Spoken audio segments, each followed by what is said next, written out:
Assalamualaikum warahmatullahi wabarakatuh. Para siswa kelas 9, pada kesempatan ini marilah kita belajar bahasa Indonesia dengan materi memberi tanggapan dengan santun. Namun sebelumnya, mari kita berdoa terlebih dahulu. Bismillahirrahmanirrahim. Rabbi zidni ilman warzuqni fahman. Amin. Selamat belajar. Mohon dukungan subscribe dan like-nya pada channel pembelajaran ini. Semoga barokah. Terima kasih.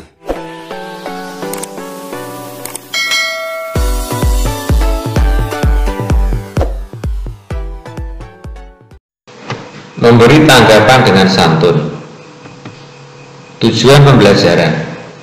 Setelah pembelajaran, siswa diharapkan dapat menguasai kompetensi dasar 3.7, mengidentifikasi informasi berupa kritik dan pujian dari teks tanggapan yang didengar dan atau dibaca. 4.7, menyimpulkan isi teks tanggapan berupa kritik atau pujian yang didengar dan dibaca. 3.8, menelaah struktur dan kebahasaan dari teks tanggapan berupa kritik sanggahan atau pujian yang didengar dan atau dibaca. 4.8, mengungkapkan kritik sanggahan atau pujian dalam bentuk teks tanggapan secara lisan dan atau tulis dengan memperhatikan struktur dan kebahasaan. KD 3.7, mengidentifikasi informasi berupa kritik dan pujian dari teks tanggapan.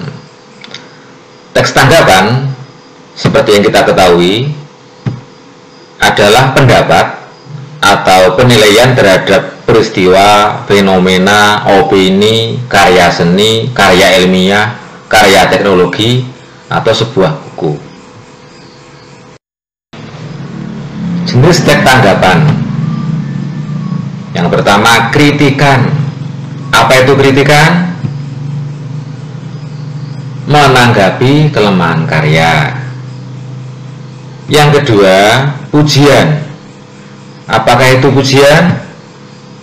Menanggapi kelebihan karya.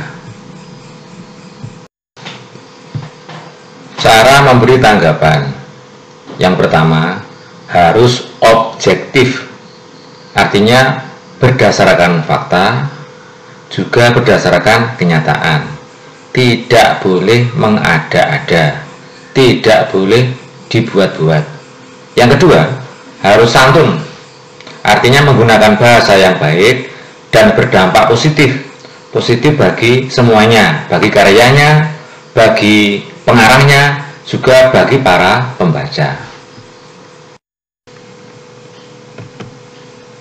Tanggapan terhadap lukisan Affandi. Berikut akan disampaikan sebuah teks tanggapan tentang karya seni lukis Affandi yang berjudul Kebun Cengkeh. Nah, ini teks tanggapannya terdapat dalam buku siswa. Setelahnya ada 5 pertanyaan terkait dengan teks tanggapan ini.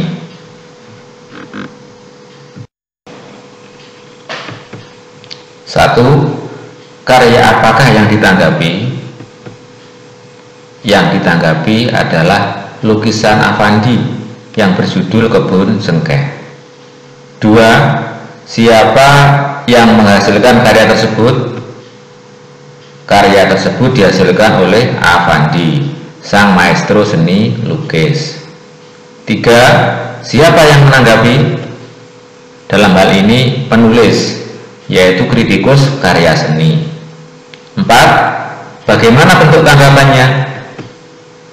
Menyoroti lukisan Affandi yang memiliki kelebihan, keunikan, kekhasan, dan keistimewaan yang bisa menyatu dengan alam. 5. Bagaimana cara menanggapinya? Bahasanya baik dan santun dengan gaya kritik akademis. KD KD 4.7 menyimpulkan isi teks tanggapan berupa kritik atau pujian. Perlu diingatkan kembali bahwa jenis tanggapan itu ada dua. Yang pertama berupa kritikan, yang kedua berupa pujian. Kritikan menanggapi kelemahan karya, sedangkan pujian menanggapi kelebihan karya. Berikut disampaikan sebuah contoh teks tanggapan yang berupa resensi buku fiksi, yaitu buku Sang Pemimpi karya Andre Hirata yang diterbitkan oleh PT Bentang Pustaka, tahun terbit 2008. Sudah lengkap, dimulai dari sinopsis dari buku Sang Pemimpi, kemudian dilanjutkan dengan kelebihan buku, dan diakhiri dengan kekurangan buku. Berdasarkan teks tanggapan yang pertama tentang lukisan Kebun Cengkeh karya Avandi, kemudian teks tanggapan kedua tentang buku novel Sang Pemimpi karya Andre Hirata, mari kita isi pertanyaan dalam tabel berikut ini. Pertanyaan pertama, siapakah yang berkarya? Ini jelas keduanya. Yang kedua, siapakah penanggapnya? Siapakah yang membuat teks tanggapan? Yang ketiga, bagaimana bentuk tanggapannya? Ini terkait bagaimana penanggap membuat penilaian terhadap karya yang ditanggapi.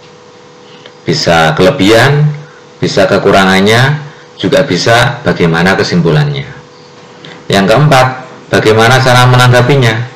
Ini menyangkut bagaimana struktur dan kebahasaan dari teks tanggapannya. KD 3.8 menelaah struktur dan kebahasaan dari teks tanggapan. Struktur teks tanggapan. Yang pertama, bagian konteks. Apa yang ditanggapi? Ini ada pada bagian konteks. Kalau buku bisa berupa identitas buku. Lukisan juga sama, identitas. Karya yang lain juga sama, identitas. Artinya menyangkut judul, pengarang, dan identitas yang lain.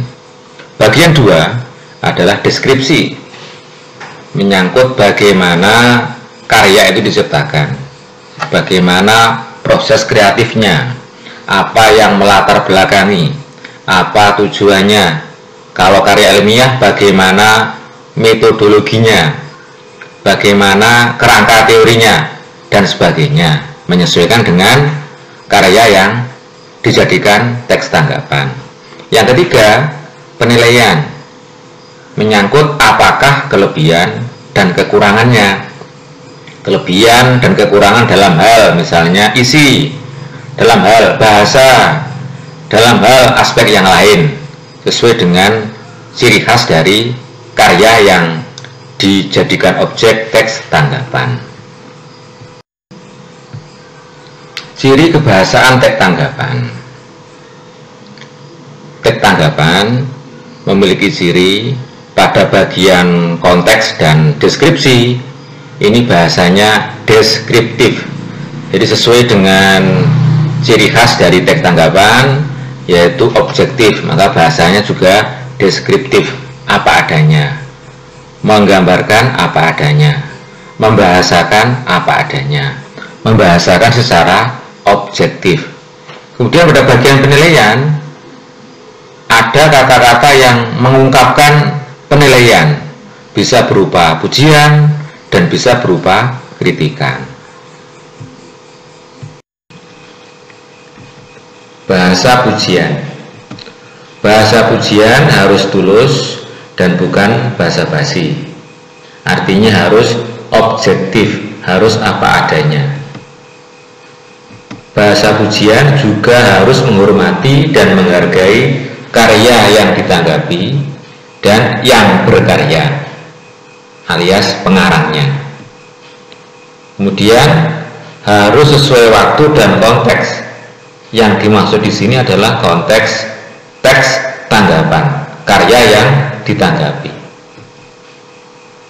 Berikutnya, harus memberikan rasa nyaman, rasa positif, baik kepada karyanya, kepada pengarangnya, juga kepada para pembaca. Bahasa kritikan. Yang pertama, bersifat positif dan konstruktif. Artinya berusaha membangun dan bertujuan memperbaiki. Yang kedua, menunjukkan apresiasi yang jujur dan tulus. Tiga, menghindari bahasa emosi negatif dan tidak logis. Empat, menghindari mencaci maki. Lima, fokus kritik pada kelebihan, bukan pada kelemahan. 6. Kritik konstruktif terbaik berupa saran-saran perbaikan. 4.8. Mengungkapkan kritik, sanggahan, atau pujian dalam bentuk teks tanggapan. Pilihlah karya sastra, yaitu novel, di perpustakaan yang Anda sukai, maksudnya perpustakaan sekolah. Kemudian buatlah teks tanggapan dengan memperhatikan struktur dan ciri kebahasaan teks tanggapan. Teks tanggapan terkait novel yang sudah kalian pilih bisa dimasukkan dalam tabel berikut ini. Pada bagian konteks meliputi judul buku, tinggal dibaca kemudian ditulis di sini. Penulis, kemudian penerbit, kota terbit, dan cetakan. Semua sudah ada di buku novel yang sudah kalian pilih. Pada bagian deskripsi, menguraikan bagaimana karya ini diciptakan, bagaimana latar belakangnya, bagaimana tujuannya, bagaimana proses kreatifnya, juga bagian-bagian lain yang penting untuk disampaikan pada bagian deskripsi. Pada bagian penilaian, menyampaikan kelebihan dan kekurangan buku. Bisa ditinjau dari isi buku, bahasa buku, atau layoutnya. Kesimpulan terkait pembelajaran memberi tanggapan dengan santun adalah sebagai berikut. Yang pertama, teks tanggapan merupakan penilaian terhadap fenomena, karya seni, karya ilmiah, karya teknologi, atau sebuah buku. Dua, teks tanggapan bisa berupa kritikan atau pujian. Tiga, cara memberi tanggapan harus objektif dan santun. Empat, struktur teks tanggapan meliputi konteks, deskripsi, dan penilaian. Demikian pembelajaran kali ini. Mari kita tutup bersama dengan bacaan hamdalah. Alhamdulillahirabbil alamin. Semoga bermanfaat dan terima kasih. Wassalamualaikum warahmatullahi wabarakatuh.